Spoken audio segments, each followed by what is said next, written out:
राधे राधे, हरे कृष्णा। आप सभी का दिन शुभ और मंगलमय हो। आज आप सुनेंगे आज के मातम्य की कथा। इससे पहले आप सुनिए भगवान के भक्त की बहुत ही सुंदर और मार्मिक कथा। इस कथा में आप जानेंगे कि भगवान कैसे अपने भक्त की रक्षा करते हैं। जाको राखे साइया, मार सके ना कोय, बार न वाका कर सके, जो जग बैरी होए। ऐसी ही एक कहानी हम आप लोगों के सामने यहाँ पर सुनाने जा रहे हैं। केरल देश में एक मेधावी नामक राजा राज्य करते थे। शत्रुओं ने उनके देश पर चढ़ाई की। युद्ध में महाराज मारे गए। उनकी रानी पति के साथ सती हो गई। उस समय तक राजा के एक ही पुत्र थे, चंद्रहास। राजकुमारी की अभी शिशु अवस्था ही थी। धाय ने चुपके से उन्हें नरक से निकाला और कुंतलपुर ले गई। वह वहाँ स्वामी भक्त धाय मेहनत मजदूरी करके राजकुमार का पालन पोषण करने लगी। चंद्रहास बड़े ही सुंदर थे और बहुत सरल तथा विनयी थे। सभी स्त्री पुरुष ऐसे भोले सुंदर बालक से स्नेह करते थे। जो अनाथ हो जाता है, जिसके कोई नहीं होता, जिसका कोई सहारा नहीं होता, उसके अनाथ आश्रयों से आश्रय श्री कृष्ण अपने हो जाते हैं। वे उसके आश्रय बन जाते हैं। बालक चंद्रहास को उनके पिता और कौन आश्रय देता। उन दयामय की प्रेरणा से एक दिन नारद जी घूमते हुए कुंतल पर पहुँचे। बालक को अधिकारी समझकर वे उसे एक सालग्राम की मूर्ति देकर राम नाम का मंत्र बता गए। नन्हा बालक देवर्षि के पास से हरिभक्त हो गया।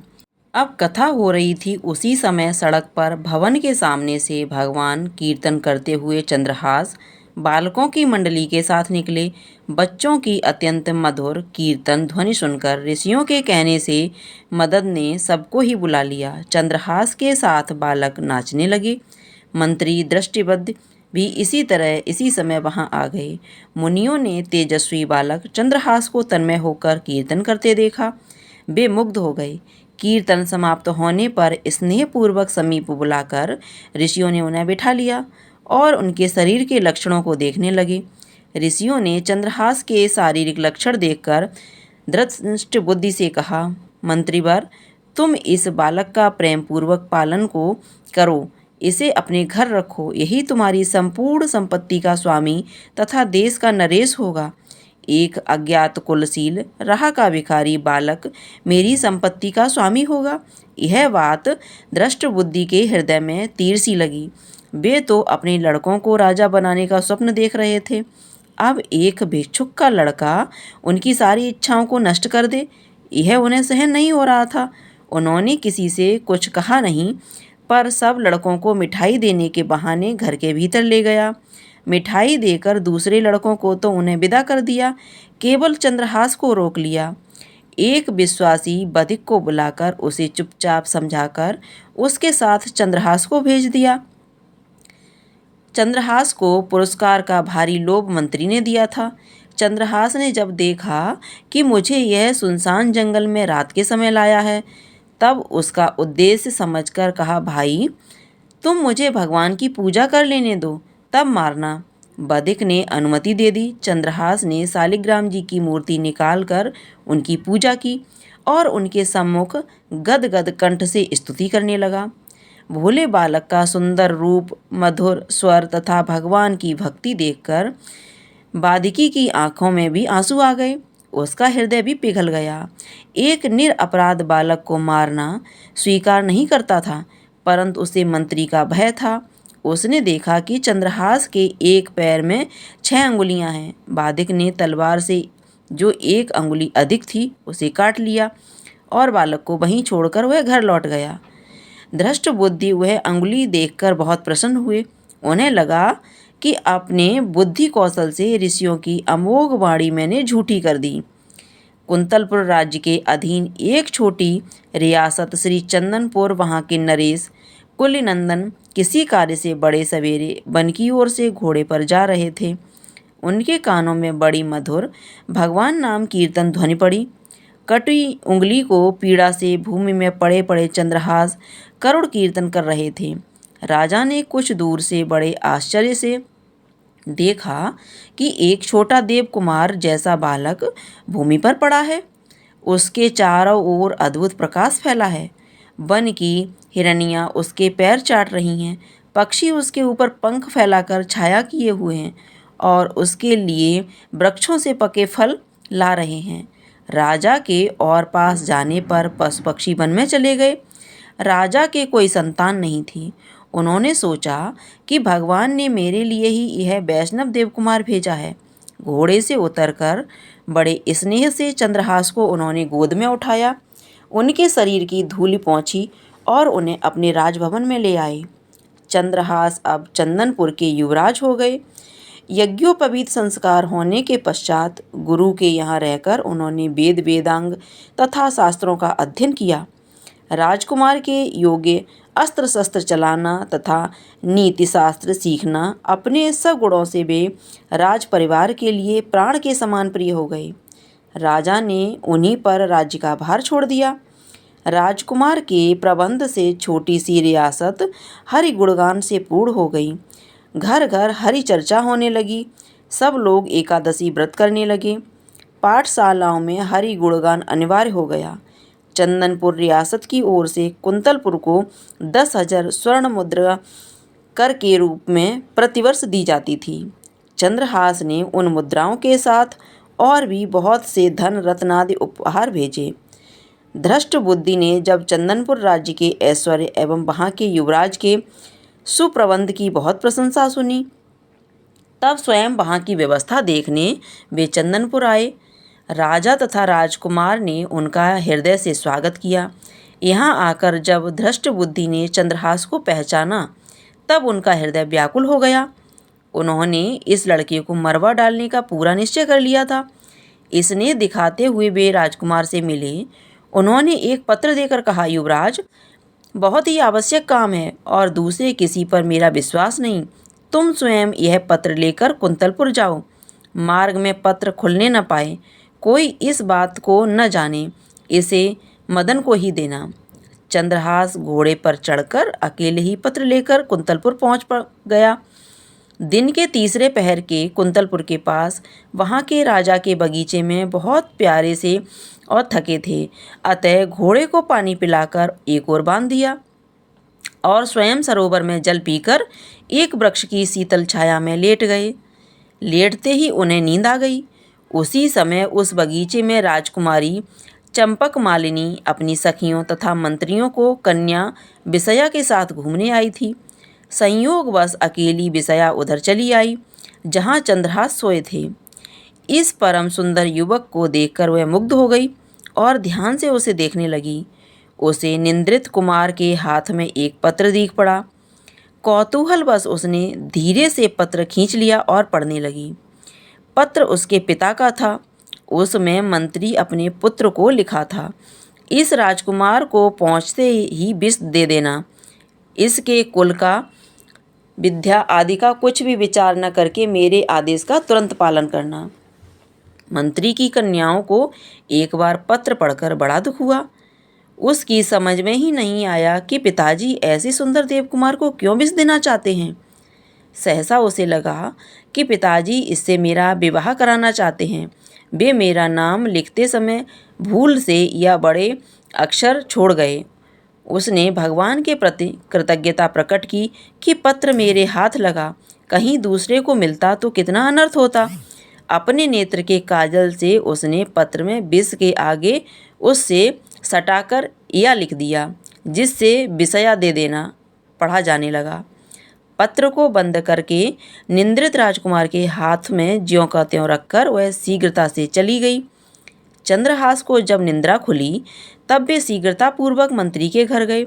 मंत्री के पुत्र मदन ने पत्र देखा और ब्राह्मणों को बुलाकर उसी दिन गोधूली मुहूर्त में चंद्रहास से उन्होंने अपनी बहन का विवाह कर दिया। विवाह के समय कुंतलपुर नरेश स्वयं भी पधारे। चंद्रहास को देखकर उन्हें लगा कि मेरी कन्या के लिए भी यही योग्य वर है।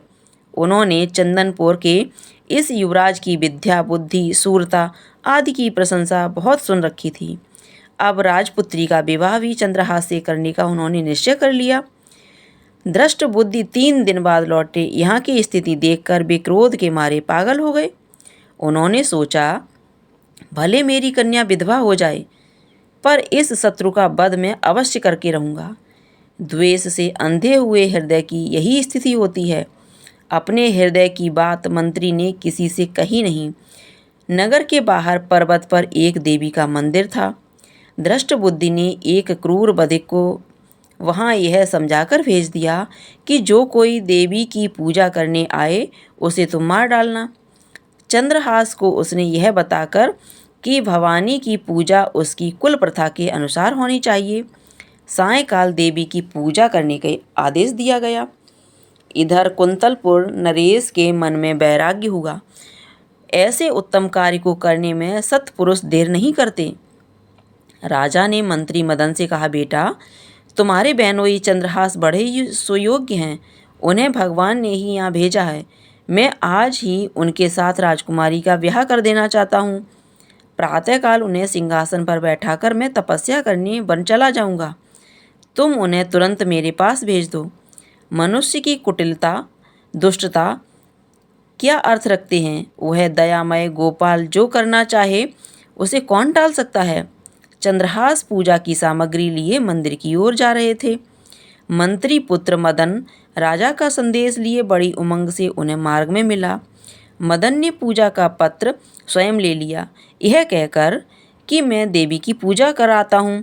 चंद्रहास को उसने राजभवन भेज दिया। जिस मुहूर्त में धृष्ट बुद्धि ने चंद्रहास को वध की व्यवस्था की थी, उसी मुहूर्त में राजभवन में चंद्रहास राजकुमारी का परिग्रहण कर रहे थे और देवी के मंदिर में बाधिक ने उसी समय मंत्री के पुत्र मदन का सिर काट डाला। धृष्ट बुद्धि को जब पता लगा कि चंद्रहास तो राजकुमारी से विवाह करके राजा हो गए, उनका राज्याभिषेक हो गया और मारा गया मेरा पुत्र मदन, तब व्याकुल होकर वे देवी के मंदिर में दौड़े गए। पुत्र का शरीर देखते ही शोक के कारण उन्होंने तलवार निकालकर अपना सिर भी काट लिया। धृष्ट बुद्धि को उत्तम की भांति दौड़ते देख चंद्रहास भी अपने ससुर के पीछे दौड़े। वे तनिक देर में ही मंदिर में आ गए। अपने लिए 2 प्राणियों की मृत्यु देखकर चंद्रहास को बड़ा कलेश हुआ। उन्होंने निश्चय करके अपने बलिदान के लिए तलवार खींची। उसी समय भगवती साक्षात प्रकट हो गईं। मात्रहीन चंद्रहास को उन्होंने गोद में उठा लिया। उन्होंने कहा, बेटा, यह धृष्ट बुद्धि तो बड़ा दुष्ट था। यह सदा तुझे मारने के प्रयत्न में लगा रहा। इसका पुत्र मदन सज्जन और भगवत भक्त था, किंतु उसने तेरे विवाह के समय तुझे अपना शरीर दे डालने का संकल्प किया था। अतः वह भी इस प्रकार उद्दंड हुआ। अब तू वरदान मांग। चंद्रहास ने हाथ जोड़कर कहा, माता, आप प्रसन्न हैं तो ऐसा वर दें जिससे श्री हरि में मेरी अविचल भक्ति जन्म जन्मांतर तक बनी रहे और इस धृष्ट बुद्धि के अपराधों को आप क्षमा कर दें। मेरे लिए मरने वाले इन दोनों को आप जीवित कर दें और धृष्ट बुद्धि के मन की मलिनता का नाश कर दें। देवी ने कहा, तथास्तु। यह कहकर देवी अंतर्ध्यान हो गई। धृष्ट बुद्धि और मदन जीवित हो गए। धृष्ट बुद्धि के मन का पाप मर गया। चंद्रहास को उन्होंने हृदय से लगाया और वे भी भगवान के परम भक्त हो गए। मदन तो भक्त था ही, उसने चंद्रहास का बड़ा आदर किया। सब मिलकर आनंद घर लौट आए। कृष्ण भगवान की जय, राधा रानी की जय। अब सुनिए आज के मातम्य की कथा। श्री वशिष्ठ जी कहने लगे, हे राजन, अब मैं माघ के उस मातम्य को कहता हूँ जो कार्तवीर के पूछने पर दत्तात्रेय ने कहा था। जिस समय साक्षात विष्णु के रूप श्री दत्तात्रेय सत्य पर्वत पर रहते थे, तब महामश्मती राजा सहस्त्र अर्जुन ने उनसे पूछा कि हे योगियों में श्रेष्ठ दत्तात्रेय जी, मैंने सब धर्म सुने, अब आप कृपा करके मुझे माघ मास का मातम्य कहिए।